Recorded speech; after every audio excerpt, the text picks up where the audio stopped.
नमस्कार, आप देख रहे हैं IND स्पेशल रिजल्ट का फॉर्मूला और मैं हूं आपके साथ संचिता शुक्ला। तो सीबीएसई की तर्ज पर एमपी बोर्ड का रिजल्ट का फॉर्मूला भी तैयार किया जा सकता है। इसको लेकर प्रस्ताव जारी किया गया है। मध्य प्रदेश 12वीं में 40-60% का प्रस्ताव लाया गया है। सीबीएसई ने भी 30-30-40 का रेशियो बनाया गया है। इसका फॉर्मूला तैयार किया गया है। तो इसी की तर्ज पर भी अब मध्य प्रदेश 12वीं बोर्ड की परीक्षा परिणाम भी घोषित किया जा सकता है। हालांकि इसको लेकर बैठकें होनी बाकी हैं, चर्चाएं होनी बाकी हैं और इसका प्रस्ताव रखा जाएगा। प्रस्ताव पास हुआ तो 40-60 के प्रस्ताव पर रिजल्ट बनाया जा सकता है। रिजल्ट से संबंधित दोनों प्रस्तावों पर मंत्री समूह फैसला लेगा। जल्द ही समूह इसको लेकर बैठक कर सकता है। जानकारी के मुताबिक एक और फॉर्मूला तैयार किया गया है। 10वीं 12वीं के रिवीजन 6 माही के आधार पर 12वीं का फॉर्मूला तैयार कराया जा सकता है। कहा जा रहा है कि इस आधार पर भी मूल्यांकन करना मुश्किल होगा।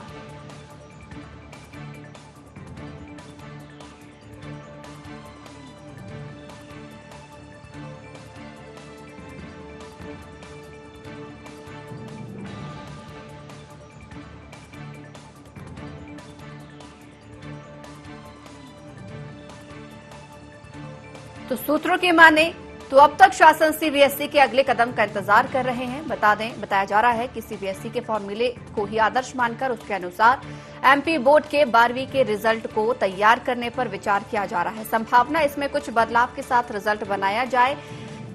40-60% के फॉर्मूलों को यहां पर अपनाया जा सकता है। कुछ चेंजेस देखने को मिल सकते हैं या कहा यह भी जा रहा है कि 10वीं 11वीं के 6 माही के अंकों के आधार पर भी मूल्यांकन किया जा सकता है। यानी कि दोनों ही बातों में देखा जाए तो रिजल्ट निकालना इस बार भी कहीं ना कहीं मुश्किल होगा।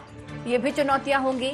सीबीएसई ने 30-30-40 के रेशियो को आधार बनाया है। इस आधार पर यानी कि 30% अंक 10वीं से लिए जाएंगे, 30% अंक 11वीं से लिए जाएंगे और 40% 12वीं के असाइनमेंट इंटर्न के आधार पर देखा जाएगा।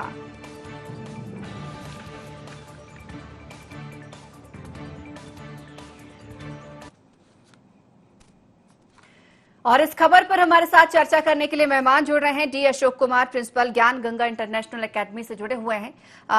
डी अशोक जी, बहुत स्वागत है आपका IND 24 में। जी नमस्कार। अशोक जी, रिजल्ट को लेकर कई सारी बातें सामने आ रही हैं। रिजल्ट एक चुनौती कहीं ना कहीं होगा आप लोगों के लिए भी, क्योंकि बच्चे भले ही साल भर स्कूल नहीं गए लेकिन कहीं ना कहीं उन्होंने परीक्षा में अपनी सहभागिता दिखाई है, हिस्सा लिया है। अब चुनौती का समय आ गया है रिजल्ट घोषित करने का। कहा जा रहा है कि कुछ फैसले इसको लेकर लिए जा सकते हैं, कुछ रेशियो सीबीएसई को आदर्श माना जा सकता है। मैडम, मैं ये कहना चाहूंगा कि अब ये तो काफी टफ टाइम चल रहा है जी। बहुत सारे चैलेंजेस हमारे सामने आए हैं कोविड के कारण जी। और पढ़ाई एजुकेशन जो है उसमें वो भी एक सबसे बड़ा चैलेंज ही रहा है उस फील्ड में। बच्चों के एग्जामिनेशन, पढ़ाई, ये सारी चीजें बड़े स्टेज पे लगा हुआ था। अब काफी डिले भी हो चुका है, रिजल्ट कि नहीं आ पाए, रिटर्न एग्जामिनेशन नहीं हो पाए, बोर्ड एग्जाम्स नहीं हो पाए, रिजल्ट भी डिले हो चुका है। तो उस कंडीशन में कोई ना कोई एक ऑप्शन कि निकालना इसमें बहुत जरूरी था। और अभी जो सीबीएसई ने जो कि ऑनरेबल सुप्रीम कोर्ट के आदेश के तहत जो भी उनने जो पॉलिसी अब हमें बताया है किस तरीके से रिजल्ट का मॉडरेशन करके एक प्रॉपर रिजल्ट बनाया जाए।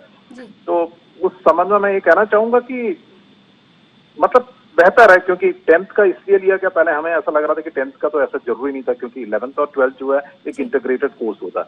तो क्यों ना 11th और 12th का ही रिजल्ट को कि ध्यान में रखते हुए कि उसमें जो भी एवरेजेस या वेटेजेस निकाल कर कि 12th का रिजल्ट कंपाइल। कहा यह भी जा रहा है कि बच्चे खुद भी अपना रिजल्ट देख सकते हैं, खुद अपने अंकों का मूल्यांकन घर बैठ के कर सकते हैं। लेकिन ये रेशियो किस प्रकार से काम करेगा? 30-30-40 का रेशियो बनाया गया है। कैसे 10वीं के अंक लिए जाएंगे, 11वीं के अंक लिए जाएंगे, 12वीं के भी अंक लिए जाएंगे? 10th का लिया जाएगा, जैसा बोला है 10th, 11th और 12th का लिया जाएगा। तो 10th का जो रिजल्ट है उसमें से जो बेस्ट 3 सब्जेक्ट्स का कि जो भी मार्क्स होगा, बेस्ट मार्क्स ऑफ 3 सब्जेक्ट, वो लेकर उसका 30% लिया जाएगा। वो इसलिए किया गया है कि 10th में थोड़ा सा बच्चे कि स्ट्रीम्स वगैरह ना लेके सारे सब्जेक्ट स्टडी करते हैं, तो कुछ बच्चों का इंटरेस्ट भी डिफर करता है। उसमें इंटरेस्ट डिफर करता है तो परफॉर्मेंस भी ऑब्वियसली डिफर करता है। तो इसलिए सीबीएसई ने एक ऑप्शन दिया है कि उसमें से बेस्ट 3 मार्क्स जो भी होगा उसको लेकर उसका 30% वेटेज लिया जाए करके। बिल्कुल अशोक जी, आप बने रहिए हमारे साथ। इस वक्त फोन लाइन में शिक्षा यादव, प्राचार्य शासकीय नवीन हायर सेकेंडरी स्कूल से जुड़ रही हैं। शिक्षा जी, बहुत स्वागत है आपका INA 24 में। धन्यवाद मैडम। शिक्षा जी, रिजल्ट बनाना एक चुनौती सामने निकल कर आ रहा है। बच्चों के रिजल्ट के लिए कई सारे प्रयास किए जा रहे हैं, कई सारे फॉर्मूले तय किए जा रहे हैं। हालांकि इस पर प्रस्ताव आना बाकी है। कुछ सुझाव दिए गए हैं आप लोगों के द्वारा भी कि कैसे बच्चों का मूल्यांकन, 12वीं के अंकों का मूल्यांकन किया जा सकता है। मैडम अभी तो 12वीं के मूल्यांकन के बारे में पता नहीं चला पाया है मुझे कि कितने परसेंटेज जोड़ेंगे। वैसे जैसे CBSE ने घोषित करा है कि 30-40% इस तरह से, तो शायद मध्य प्रदेश बोर्ड भी इसी प्रकार से कुछ करने की सोच रहा है। और इस प्रकार से अगर सोचा जाएगा तो बच्चों का भविष्य वैसे तो सही ही है इस तरह का, क्योंकि अब परीक्षा लेना भी उचित नहीं है। बहुत समय बीत चुका है, बच्चे भी बहुत डिप्रेशन में आ चुके हैं। कई बच्चे बार बार फोन लगा के पूछा करते थे कि मैडम परीक्षा कब होगी, क्या होगा हम लोगों का।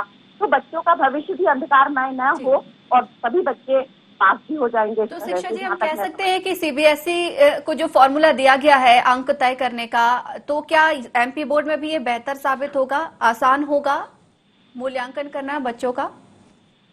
जैसा कि दिया गया है फार्मूला, उसके अनुसार मूल्यांकन करना फार्मूले के अनुसार उचित तो नहीं है मैडम, क्योंकि बहुत सारे बच्चे बहुत सारे अंक ला सकते हैं और भी अच्छे अंक ला सकते हैं। जिस तरह 10th में हो सकता है कि उन बच्चों के मार्क्स अच्छे नहीं आए हो, लेकिन इस समय बच्चे ने और ज्यादा मेहनत कर ली है, क्योंकि वो पढ़ाई के प्रति रुचि लेने लगते हैं बच्चे। 10वीं में उतना इंटरेस्ट नहीं लेते हैं बच्चे, होते रहते हैं, लेकिन 12वीं में आते आते वो समझ जाते हैं कि हमें क्या करना है। तो कुछ बच्चों का नुकसान भी हो सकता है मैडम।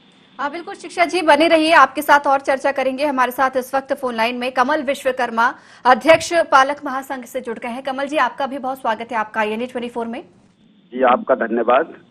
कमल जी, बड़ी चुनौती बनते जा रहा है। जैसे जैसे पिछले 1 साल से देख रहे हैं कि बच्चे अब स्क्रीन में ही टिके हुए हैं, स्कूल तो नहीं जा पा रहे हैं। हालांकि ये भी उनके स्वास्थ्य के लिए बेहद बेहतर था कि वो घर में रह के ही पढ़ें, लेकिन अब रिजल्ट को लेकर एक चुनौतियां सामने आ रही हैं। जिन बच्चों ने 12वीं के 10वीं के एग्जाम दिए हैं, तो 12वीं के मूल्यांकन के लिए CBSE का तो फॉर्मूला तय कर दिया गया है, लेकिन अब कहा जा रहा है कि CBSE की ही तर्ज पर MP बोर्ड का भी मूल्यांकन किया जाएगा। जी देखिए, आपका जो आप जिस पर मेरा हेलो जी जी जी कमल जी, आपकी आवाज पहुंच रही है। जो CBSE ने कल जो फार्मूला तय किया है वो स्वागत योग्य है, लेकिन उसमें भी थोड़ा सा कहीं ना कहीं पालक महासंघ की ओर से एक सुझाव भी दिए थे। सारी चीजें जिन्होंने 30% 10वीं के लिए और 30% जो 11वीं के लिए किया और 40% 12वीं के लिए किया, तो ये बहुत ही चुनौतीपूर्ण है। इसलिए है कि 30% और 30% है, क्योंकि 12वीं की तो पिछले 1 साल से स्कूल भी नहीं खुले हैं और पढ़ाई भी नहीं हुई है, तो उसके असेसमेंट के आधार पे ये लोग करेंगे। लेकिन जब अगर ये फार्मूला अपनाया गया था तो इस फार्मूला में लगभग इनको 40-40 या इस पे 20% करते तो शायद और भी बेहतर होता, ये मेरा मानना है। अशोक जी, क्या लगता है आपको? देखिए 30-30-40 असाइनमेंट भी आपके द्वारा दिए गए हैं, काफी ज्यादा आप लोगों ने लगातार बच्चों को मोटिवेट भी किया। और हालांकि ये कहा जा रहा था कि अगर बच्चे चाहें भविष्य में एग्जाम फिर से देना और उनको लगता है कि उनके आधार पर मूल्यांकन नहीं हो पाया है, तो वो एग्जाम दे भी सकते हैं। लेकिन फिलहाल अगर उनके सामने रिजल्ट की ये चुनौती है, ऐसे में आपको भी लगता है कि आगे जाके अगर वो एडमिशन लेते हैं कॉलेज में या अन्य किसी विषय को चुनते हैं, सब्जेक्ट में दूसरी जगहों पर जाते हैं कोर्सेज के लिए, तो ये रिजल्ट क्या उनके लिए बेहतर होगा या कुछ इसमें भी कमी देखी जा सकती है? थे और उसने वहां पे अगर अपने कम नंबर आए तो उसका परसेंटेज कम था, लेकिन उसने 11th में और 12th में बहुत अच्छी पढ़ाई की थी, तो हो सकता है कि वो अपने रिजल्ट और अच्छा बेहतर अंक प्राप्त करता। लेकिन कोरोना काल में अंक ही नहीं है, जिंदगी भर मेरिट लिस्ट तो जिंदगी भर बनती रहेगी, लेकिन कोरोना को देखते हुए अपन को दोनों पहलू को देखना है, सरकार तरफ भी देखना है, कोरोना तरफ भी देखना है और बच्चों के भविष्य को भी देखना है। तो उस पर हम लोग विशेष ध्यान देंगे। तो अब और आपने इस तरह पे जो एक प्रश्न पूछा था कि क्या CBSE ने जो फार्मूला तय किया उसी तरह पर क्या मध्य प्रदेश सरकार भी करेगी? ये बिल्कुल स्वाभाविक है। 100% मध्य प्रदेश सरकार इसी फार्मूला को कार्य करेगी, क्योंकि मध्य प्रदेश में जो केंद्र से आता है उसी को उठाकर थोपा जाता है, जबकि यहाँ पर जो सुझाव गए उन सुझाव के आधार पर CBSE एक अलग है और इसके बाद माध्यमिक शिक्षा बोर्ड अलग है। माध्यमिक शिक्षा मंडल की जो बॉडी है वो मध्य प्रदेश सरकार देखती है पूरी। तो मध्य प्रदेश सरकार को इससे अलग हटके भी निर्णय लेना चाहिए। जैसे कि अभी हमारे जो साथ में पैनल में है उन्होंने भी ये चर्चा की, तो कहीं ना कहीं जाकर बच्चों का भविष्य को देखते हुए मध्य प्रदेश सरकार को अपनी गाइडलाइन अलग से तय करना चाहिए, ये मेरा सुझाव है। तो सर, आप लोगों के द्वारा भी सुझाव तो मांगे गए होंगे सरकार से, तमाम शिक्षक संघों से, यहाँ पर शिक्षकों से सुझाव भी कहीं ना कहीं रिजल्ट किस आधार पर तय किया जाए इसके सुझाव मांगे होंगे। सर, कुछ सुझाव दिए गए थे? सुझाव बिल्कुल दिए हैं। मध्य प्रदेश का बड़ा दुर्भाग्य है, कल हमारे माननीय शिक्षा मंत्री जी ने इतना बेतुका बयान दिया है जिसके वजह से आज हम लोगों को बड़ा वो होता है कि मतलब एक मुखिया हमारे प्रदेश के, जिनको बच्चों का भविष्य जो विभाग में उन्होंने कल जो आज पत्रिका समाचार में भी वो हुआ है, उनसे जो प्रश्न किया तो उन्होंने एक चीज कहा कि अभी तो हम लोग एडमिशन देख रहे हैं, बच्चों की फीस पे अभी हम लोग विचार ही नहीं कर रहे। अरे शिक्षा विभाग अगर फीस पे नहीं करेगा, कोरोना काल में लोगों के व्यवसाय चले गए, लोगों के रोजगार चले गए, लोगों के पास नौकरी नहीं है, खाने के लाले पड़ रहे हैं, तो सबसे पहले मेन मुद्दा वो खाने की व्यवस्था करेगा या फीस की व्यवस्था करेगा, जबकि उच्च न्यायालय के उस पर भी ध्यान नहीं दिया जा रहा। तो भगवान भरोसे शिक्षा विभाग मध्य प्रदेश का चल रहा है। शिक्षक जी, आपसे समझना चाहेंगे, चुनौतियां होंगी इस आधार पर रिजल्ट तय करने में, चुनौतियां क्या देखती हैं कि कैसे रिजल्ट तय हो पाएगा बच्चों का, क्योंकि ये 10वीं 11वीं 12वीं तीनों ही अलग सब्जेक्ट्स होते हैं और अलग तरीके की यहाँ पर पढ़ाई होती है, कुछ नया बच्चे सीखते हैं। और जहां अगर हम देखें तो 11वीं में बच्चा 12वीं के लिए तैयार होता है, प्रिपेयर होता है, और 10वीं यहाँ पर अलग मूल्यांकन हो जाता है। ऐसे में ये रेशियो अगर फॉर्मूला लागू होता है या तैयार किया जाता है तो चुनौतियां क्या कुछ होंगी आप लोगों के सामने? मैडम, चुनौतियां इस प्रकार की होंगी कि जब बच्चा 12वीं में एडमिशन लेकर कॉलेज जाएगा तो वो किस सब्जेक्ट को चुनेगा, उसके नंबर किस प्रकार के होंगे, और जिस तरह के 10वीं से 11वीं में बच्चे आ रहे हैं वो किस प्रकार के सब्जेक्ट लेंगे, ये इसका हम लोगों को बहुत चुनौती रहेगी। टॉप 3 सब्जेक्ट चुनने के लिए कहा जा रहा है कि टॉप 3 सब्जेक्ट्स में जो नंबर होंगे उसमें भी उस आधार पर ही मूल्यांकन किया जा सकेगा। यानी कि 10वीं में हम बोले अगर टॉप 3 सब्जेक्ट्स को अक्सर हम विज्ञान, गणित और इन्हीं सब्जेक्ट्स को हम मानते हैं, तो ऐसे में इन सब्जेक्ट्स में भी अक्सर देखा जाता है कि बच्चे कहीं ना कहीं कम नंबर ला पाते हैं, कई कम मूल्यांकन उनका सामने निकल कर आता है, क्योंकि ये विषय कहीं ना कहीं उनके लिए कठिन हो जाते हैं। लेकिन उसी आधार पर अगर 12वीं का हम चयन करते हैं, मूल्यांकन करते हैं, तो जाहिर सी बात है बच्चे भी कहीं ना कहीं क्या निराश अपने रिजल्ट से देखे जा सकते हैं? अवश्य मैडम, बिल्कुल निराश देखे जा सकते हैं।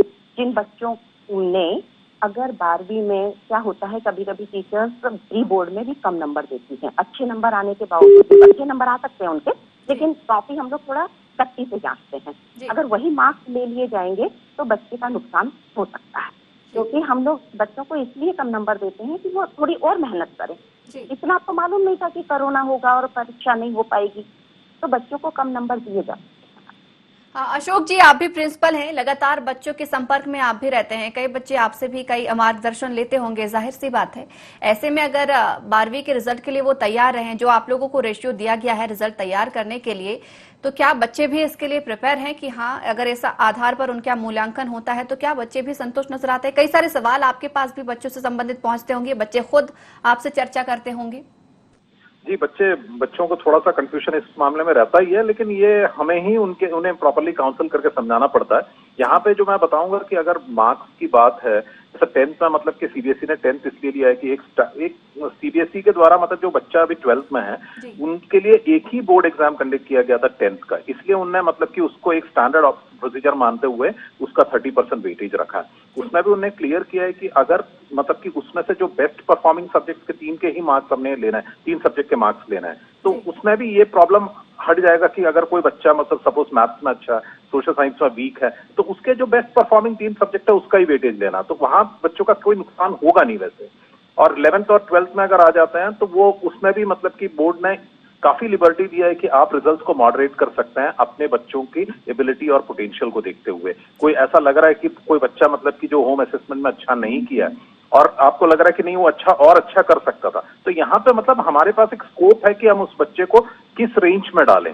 जो मार्क्स के स्लैब है किस स्लैब में डालेगा। तो अशोक जी, जैसे कि हम देखते आए हैं, अगर बच्चों को लगता था कि बोर्ड एग्जाम में उनके नंबर कम आए हैं तो कॉपी रीचेक का एक ऑप्शन होता था, वो फॉर्म फिल करते थे और वापस से रीचेक कॉपी की जाती थी। लेकिन यहाँ पर अगर सिस्टम थोड़ा सा चेंज रहेगा, अगर बच्चों को लग रहा है कि उन्हें कम नंबर आए हैं तो वो किस तरीके से अपनी बात रख सकते हैं और फिर कैसे नए सिरे से मूल्यांकन किया जाएगा, इसके बारे में थोड़ा सा विस्तृत आपसे समझना चाहूंगी।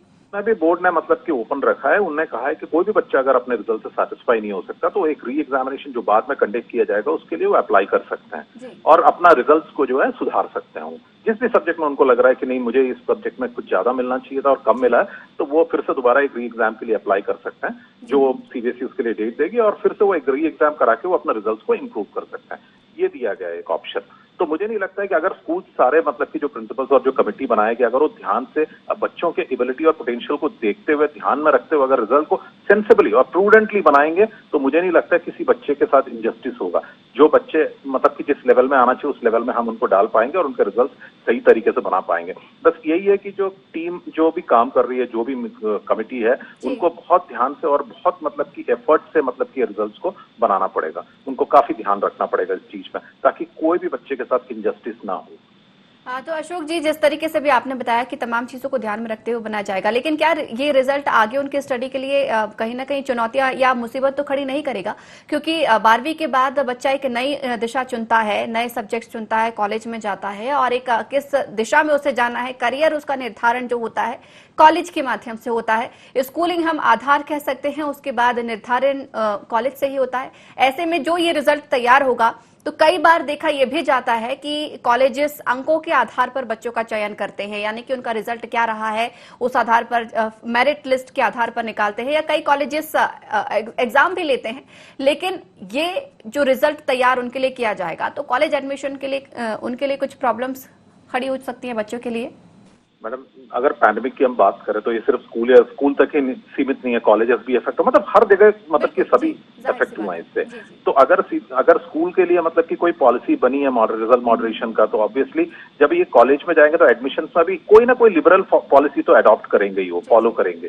तो मुझे नहीं लगता है कि बच्चों को बहुत ज्यादा परेशानी होगी, लेकिन फिर भी एक ऑप्शन है कि अगर कोई बच्चा सेटिस्फाइड नहीं है तो अपना एग्जामिनेशन दोबारा देख के मतलब कि अपने सब्जेक्ट्स को का इम्प्रूवमेंट करवा सकता है। तो मुझे नहीं लगता कि बहुत ज्यादा इफेक्ट होगा। थोड़ा बहुत बच्चों के मन में शंका जरूर रहेगी कि मुझे और अच्छे मार्क्स मिल सकते थे लेकिन मुझे कम मिले हैं करके, तो थोड़ा बहुत डिफरेंस तो आएगा ही, चैलेंजेस तो हैं, लेकिन अब सिचुएशन को समझते हुए सबको मतलब कि इसको एक्सेप्ट करना पड़ेगा और अपने को सिचुएशन को समझते हुए अडेप्ट भी करना पड़ेगा अपने आप को।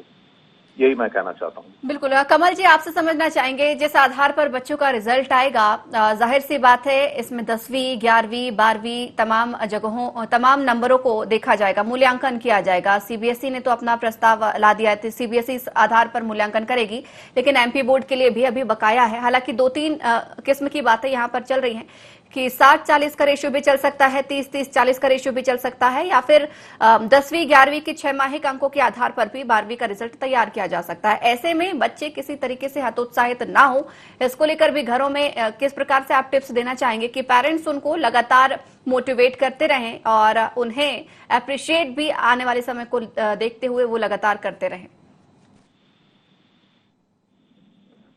कमल जी, सुन पा रहे हैं आप? चलिए, कमल जी से हमारा संपर्क नहीं हो पा रहा है। शिक्षा जी लगातार हमारे साथ जुड़ी हुई हैं। शिक्षा जी, जिस तरीके से भी आपने बताया कि चुनौतियां होंगी, लेकिन कहीं ना कहीं देखा जाए तो बच्चे भी आगे जाकर उनके लिए विकल्प भी बहुत सारे चुनेंगे और कंपटीशन की भावना उनके अंदर खत्म ना होगी, क्योंकि गवर्नमेंट एग्जाम्स के लिए जिस हिसाब से कॉम्पिटिटिव एग्जाम्स लगातार होते रहते हैं, कॉलेज चयन को लेकर भी एग्जाम होते रहते हैं, तो हम ये मान सकते हैं कि 12वीं में सिर्फ एग्जाम ना होना, रिजल्ट ऐसे घोषित होना बच्चों का भविष्य तय नहीं करेगा। कॉम्पिटिटिव एग्जाम्स की तैयारी के लिए लगातार उनके अंदर कंपटीशन की भावना बच्चों में बनी रहेगी। इसको लेकर स्कूल भी लगातार बच्चों से संपर्क में बनाए रखेंगे। जी हाँ, बिल्कुल। बच्चों ने अब जैसे 12वीं की परीक्षा नहीं दे पा रहे हैं तो बच्चे कंपटीशन एग्जाम के लिए अपनी तैयारी कर ही रहे होंगे जी। और आगे चलकर उनको चुनौती यही है कि हम कंपटीशन एग्जाम में बैठें और हमारा रिजल्ट अच्छा आए और हम उसमें अच्छी प्रगति से पास हो। शिक्षक जी, कई बच्चे आपसे भी कई सारे सवाल करते होंगे। अभी भी कोरोना काल देखा जाए, पिछले 1 साल से बच्चे सिर्फ स्क्रीन में ही टिके हुए हैं, यानी कि ऑनलाइन क्लासेस ही बच्चे अटेंड कर रहे हैं। स्कूल क्या होता है, काफी लंबे समय से उन्होंने ये सब चीज नहीं देखी है, और हालांकि उनके लिए बहुत बेहतर था स्वास्थ्य को देखते हुए, क्योंकि जान है तो जहान है, ये हम बिल्कुल कह सकते हैं। ऐसे में इस दौरान बच्चों को आप लोगों ने मोटिवेट लगातार किस प्रकार से किया, क्योंकि पढ़ाई भी उनके लिए बेहद जरूरी थी, स्वास्थ्य भी उनके लिए बेहद जरूरी था। तो मोटिवेट इस दौरान आप लोगों के द्वारा किस तरीके से करते गए, और आप लोग क्योंकि सवालों के जवाब भी आप लोगों को दिए होंगे, बच्चे बहुत सारे सवाल लेकर भी आप लोगों के पास पहुंचे होंगे। बच्चे ऑनलाइन से जुड़ते थे मैडम। हम लोगों ने एक व्हाट्सएप ग्रुप बना रखा था बच्चों का, और जिनके माध्यम से बच्चों के सवालों के जवाब दिए जाते थे। प्रत्येक बच्चे के मन में यही रहता था कि हम पढ़ाई कर रहे हैं, लेकिन हमारी परीक्षा कब होगी, हमारे उचित मार्क्स कैसे आएंगे, आप बताइए मैडम, हम डिप्रेशन में जा रहे हैं। बहुत से बच्चे तो डिप्रेशन में जा रहे थे, तो उनको समझाया जाता था टीचर्स के द्वारा कि अच्छे से पढ़ाई करो, कुछ ना कुछ आपका भविष्य जरूर अच्छा उज्जवल होगा, ऐसा मत सोचिए। कभी बच्चों के मन में इस तरह की भावना भी आती थी कि अब पढ़ाई से क्या मतलब है, कोरोना है, पता नहीं क्या हो जाएगा।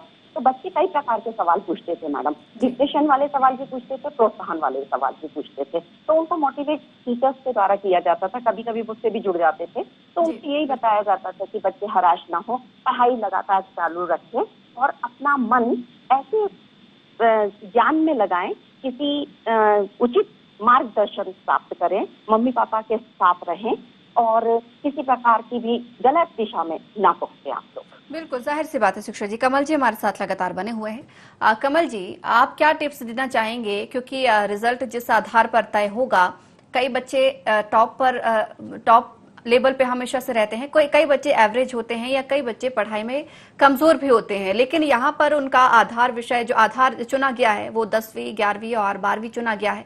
ऐसे में जो बच्चे हमेशा टॉप करते हैं या फिर अच्छे परिणाम लेकर आते हैं, उनके लिए कुछ दिक्कत वाली बात इसमें हो सकती है। तो ऐसे में पेरेंट्स कैसे बच्चों को मोटिवेट करते रहें, उन्हें समझाइश देते रहें, इसके लिए क्या कहना चाहेंगे आप? देखिए, कोरोना काल के कारण जिस तरह से जो आज सरकार ने डिसीजन लिया है, उसमें एक सरकार ने बहुत बड़ा एक ऑप्शन ये भी दिया है कि अगर जिन बच्चों का जो टॉप पर रहते हैं, अगर मान लो 10वीं और 11वीं पे अगर वो लोग असंतुष्ट रहते हैं, तो इसमें एक ऑप्शन है कि बच्चा एग्जाम भी दे सकता है। बिल्कुल कमल जी, जाहिर सी बात है एग्जाम तो दे सकता है, लेकिन जो 1 साल में बच्चे के मन से गुजरा, या जिस दौर से वो गुजरा, वो भी कहीं ना कहीं उसे हतोत्साहित करने वाला रहा है। तो पेरेंट्स इसमें कैसे भूमिका निभा सकते हैं? तरह से बच्चों का जो पिछले 1 वर्ष में जो मनोबल टूटा है, जो उत्साह से जो एग्जाम देते थे, उत्साह से जो टॉप पे आते थे, उत्साह से जो मेरिट लिस्ट में आते थे, उन बच्चों का उत्साह भी टूटा है और बाकी सभी बच्चों का टूटा है। लेकिन ये विश्व महामारी के कारण जिस तरह से जो अचानक आई विपदा, उसको भी कहीं ना कहीं जाकर उसको देखते हुए सारे ऑप्शन खुले हुए हैं। बिल्कुल अशोक जी, अब आपसे समझना चाहेंगे। देखिए, रिजल्ट तो यहाँ पर सीबीएसई 12वीं का रेशियो के आधार पर होगा, 10वीं 11वीं 30-30-40 के रेशियो के आधार पर होगा। 10वीं में भी बच्चों ने एग्जाम दिए हैं, लेकिन अब उनके सामने भी विषय चयन को लेकर एक बड़ी चुनौती रहेगी। आप लोगों के सामने भी रहेगी कि किस बच्चे को कौन सा विषय दिया जाए, और बच्चों के सामने भी कि उन्हें उनके मन का सब्जेक्ट मिले। इसको लेकर सर क्या कुछ तैयारियां की जा रही हैं? कैसे बच्चों को विषय दिलवाए जाएंगे, कैसे वो चयन कर सकेंगे? अभी पैंडेमिक के कारण लास्ट ईयर ऐसा हुआ है कि बच्चों ने कम्प्लीटली जो अपनी पढ़ाई है वर्चुअली किया है, मतलब कि स्कूल नहीं आ पाए हैं और घर रह के पढ़ाई किया है। लेकिन जब हम लोग कोई भी चीज मतलब कि एनालाइज करते हैं, तो क्या करते हैं, जो उनके पास्ट परफॉर्मेंस को भी ध्यान में रखते हैं। जैसे आप अभी सब्जेक्ट चयन की बात कर रहे थे, तो सब्जेक्ट चयन में अगर लास्ट ईयर उसका परफॉर्मेंस अफेक्ट हुआ है, तो उसको कंपेयर करते हैं प्रीवियस ईयर के परफॉर्मेंस से कि उसके पिछले क्लासेस में उसके परफॉर्मेंस क्या रहा है। अगर वो बच्चा अच्छा परफॉर्म करता है, तो ऑब्वियसली हमें पता चल जाता है या टीचर्स को पता रहता है कि ये बच्चा कर सकता है। ठीक है, लास्ट ईयर पैंडेमिक के कारण कहीं ना कहीं उसको मतलब कि प्रॉपर्ली रिसोर्सेस को मैनेज नहीं कर पाया, जिसकी वजह से उसका परफॉर्मेंस अफेक्ट हुआ। तो ये सारी चीजों को हम एक पर्टिकुलर चीज को नहीं देखते, उसके पास्ट परफॉर्मेंस और उसके मतलब की एक्टिविटीज जो है स्कॉलास्टिक में, कोस्कोलास्टिक में कैसे थे, ये सारी चीजों को कंपेयर करते हुए मतलब कि उसको सब्जेक्ट अलॉट करते हैं। ऐसा नहीं करते कि ब्लाइंडली अगर बच्चे ने नहीं परफॉर्म किया तो हम इमीडिएटली उसको डिस्करेज कर देते कि नहीं तुम्हें तो सब्जेक्ट मिल ही नहीं सकता। जी जी। तो ये सारी चीजों को ध्यान में रखा जाता है उसको जब भी सब्जेक्ट अलॉट करना रहता है या उसको आगे किसी भी चीज का मतलब कि कोई भी डिसीजन बच्चे के लिए लेना रहता है। यानी कि कुल मिलाकर अशोक जी हम कह सकते हैं कि इसमें बच्चों को मार्गदर्शन भी सही तरीके से दिया जा सकता है, दिया जाता भी है, और बच्चे अपने सब्जेक्ट से या विषय जो चुनना चाहते हैं उससे कहीं ना कहीं संतुष्ट भी हो जाते हैं। बिल्कुल, मतलब हमें एक तो बच्चों को प्रॉपरली गाइड करना जरूरी होता है, चाहे पेरेंट हो चाहे टीचर हो, तो स्कूल में भी और घर पे भी, मतलब कि दोनों जगह से उसको गाइडेंस प्रॉपरली मिलना चाहिए। उसको वास्तविकता समझाना चाहिए कि इस सिचुएशन में मतलब कि चीजें पॉसिबल नहीं है, कई चीजों के लिए हमें मतलब कि बहुत सारे एडजस्टमेंट्स करने पड़ते हैं, अडेप्टेशन बहुत जरूरी होता है सिचुएशन को देखते हुए। तो उस कंडीशन में कैसे सर्वाइव करना है, कैसे इस चैलेंजेस को ओवरकम करना है, ये हमें बच्चों को सिखाना चाहिए, और सिखा के मतलब कि उसको आगे बढ़ने के लिए हमेशा प्रोत्साहित करना चाहिए। हम अगर बच्चों के सामने कम नेगेटिव बात करें तो ये बहुत अच्छा होता है, बच्चा भी समझता है और उसको मतलब एक पॉजिटिव वे में लेते हुए आगे बढ़ता है। जब हम बच्चों के सामने काफी नेगेटिव चीजें डिस्कस करते हैं और हमेशा कोविड के बारे में और उससे रिजल्ट जो आया है, मतलब कि जितना मतलब कि लोगों के लाइफ से इफेक्ट हुए, ये सारी चीजें बार बार डिस्कस करते रहने से क्या होता है, बच्चा भी कहीं ना कहीं नेगेटिव चला जाता है। शिक्षा जी, अंतिम सवाल आपसे भी मेरा यही कि जिस तरीके से अभी विषय चयन को लेकर हम चर्चा कर रहे हैं कि 10वीं में भी ऐसे ही रिजल्ट आए हैं, पिछले 1 साल से हम देख रहे हैं इसी तरीके से एग्जाम हुए हैं, रिजल्ट भी ऐसे ही आ रहे हैं। ऐसे में बच्चों के विषय चयन को लेकर क्या कुछ भूमिका निभाई जाएगी और कैसे उन्हें सही मार्गदर्शन दिया जाएगा, और कैसे ये भी डिसाइड किया जाएगा कि ये बच्चा ये विषय ले सकता है या नहीं ले सकता है? मैडम, जहाँ तक मैं समझती हूँ विषय लेने में, जैसे बच्चा टॉप पर आएगा तो उसे साइंस फैकल्टी मिल जाती है, और मीडियम आता है तो उसे कॉमर्स मिल जाता है। कॉमर्स और साइंस दोनों आपस में ले सकता है बच्चा, और जब बहुत ही ज्यादा डर बच्चा होता है जिसके बहुत कम मार्क्स होते हैं उसे ही आर्ट्स दिया जाता है। लेकिन शिक्षा जी, वही मेरा आपसे सवाल है कि अभी परिस्थितियां उलट है, अभी हम परीक्षा के आधार पर अंक नहीं दे रहे हैं, अभी हम जो उनके पिछले एग्जाम्स हुए हैं उस आधार पर अंक दे रहे हैं। तो ऐसे में फिर से चुनौतियां होंगी विषय चयन को लेकर भी? बहुत चुनौतियां होंगी मैडम। बच्चे का अगर कम मार्क्स आएंगे और उसे चाहिए साइंस, तो वो हम लोगों से जिद करेगा कि मेरे मार्क्स इतने नहीं आ सकते थे, मैं साइंस ही लेना चाहता हूँ। तो इस बात में थोड़ा सा हमें कष्ट होगा। और बिल्कुल शिक्षा जी, कहीं ना कहीं चुनौतियां होंगी, लेकिन आप लोग जिस हिसाब से मार्गदर्शन लगातार बच्चों को दे रहे हैं वो भी बहुत सराहनीय है, बेहद बेहतर है। बहुत बहुत धन्यवाद आप तीनों मेहमानों को हमारे साथ जुड़ने के लिए, इस खबर पर चर्चा करने के लिए। तो रिजल्ट से संबंधित प्रस्ताव फिलहाल लाए जा रहे हैं। सीबीएसई का निर्धारण हो चुका है, 30-30-40 के रेशियो पर मूल्यांकन किया जाएगा। वहीं एमपी बोर्ड को लेकर भी चर्चा की जा रही है कि सीबीएसई को आदर्श मानकर 30-30-40 या फिर 40-60 के रेशियो के आधार पर एग्जाम का मूल्यांकन किया जा सकता है। हालांकि चुनौतियां यहां पर होंगी, लेकिन चुनौतियों से लड़ने के लिए स्कूल तमाम तैयार नजर आ रहे हैं, और पेरेंट्स भी लगातार यही कह रहे हैं कि वो बच्चों को मोटिवेट करते रहेंगे। अगर बच्चे इस रिजल्ट से फिलहाल संतुष्ट नजर नहीं आते हैं तो उनके पास एग्जाम का एक और मौका रहेगा। लेकिन अभी मंत्री समूह की इसको लेकर बैठक होगी, बैठक के बाद निर्णय लिया जाएगा कि रिजल्ट किस आधार पर तय किया जाए। तो IND स्पेशल में फिलहाल इतना ही। आप बने रहिए IND 24 के साथ।